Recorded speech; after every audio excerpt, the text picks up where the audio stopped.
We're exploring texture. What is texture?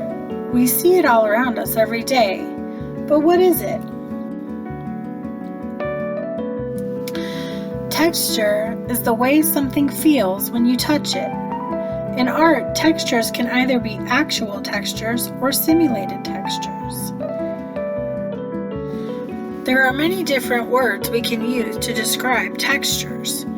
Words such as rough, spiky, hairy, wrinkly, smooth, scaly, slimy, furry, feathery, or bumpy. Can you think of some other texture words? Actual textures are the way something really feels when you touch it. For example, if you pet a dog, the dog's actual texture would be furry or fuzzy. Statues and sculptures have different actual textures depending on what they are made of. For example, metal, stone, clay, or wood all have different actual textures. Simulated textures are the way something looks like it would feel when you touch it. So a painting of a dog that looks fuzzy is a simulated texture because the painting doesn't actually feel fuzzy. Simulated texture in art is an illusion. An illusion is something that looks different than what it actually is. Artists use lines and marks to create simulated textures in paintings and drawings.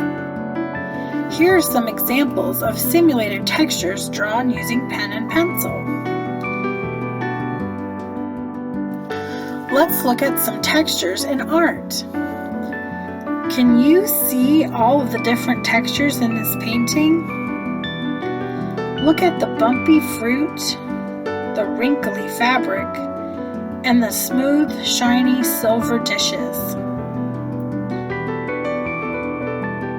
Can you find others?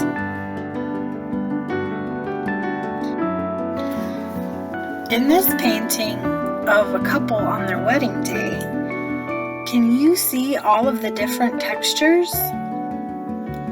Look at how the artist painted the hair on the dog and compare it to how he painted the fur on the lady's gown. Do you think they look different? And do you think they would feel different if you were able to touch the dog or the lady's gown in real life?